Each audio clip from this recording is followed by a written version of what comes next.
www.mindmaptoriches.com.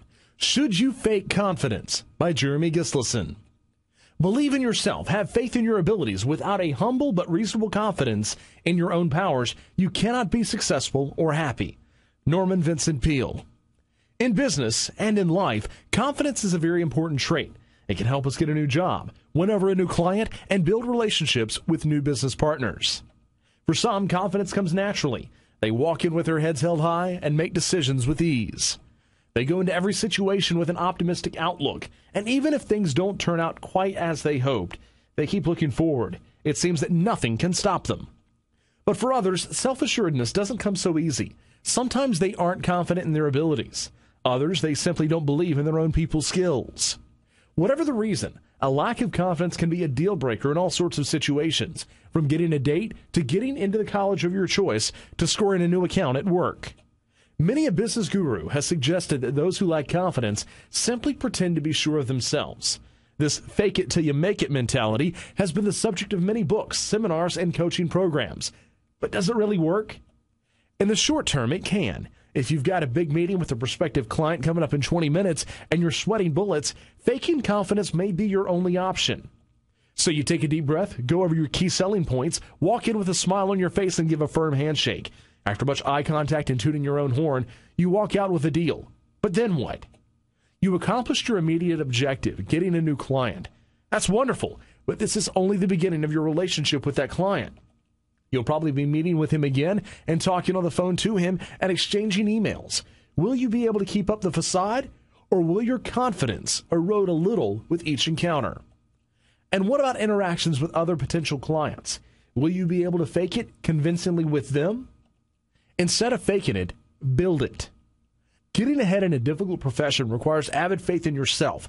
That is why some people with mediocre talent, but with great inner drive, go much further than people with vastly superior talent. Sophia Loren. When you fake confidence, you're just putting up a temporary front.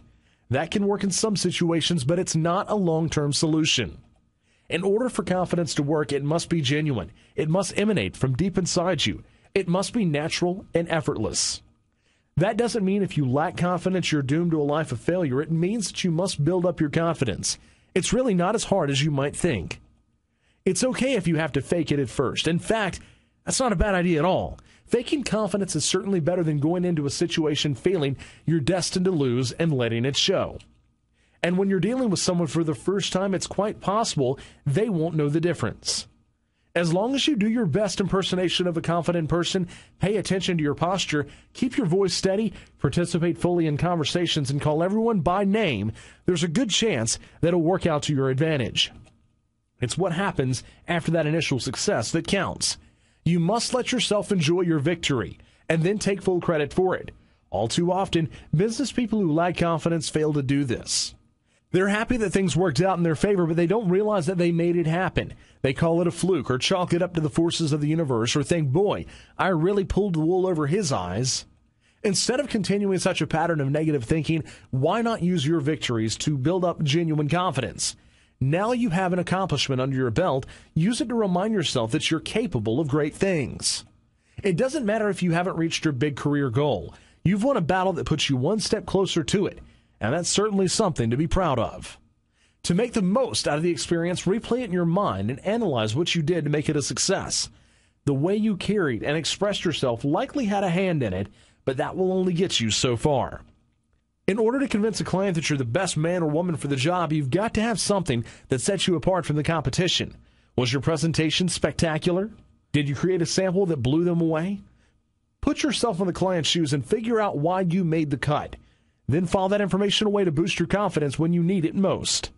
The next time you have a client meeting, you might be a little nervous. That previous victory might not have provided you all the confidence you need to get through another one. But if you allowed yourself to take credit for it, you should have at least a little more confidence than you did before.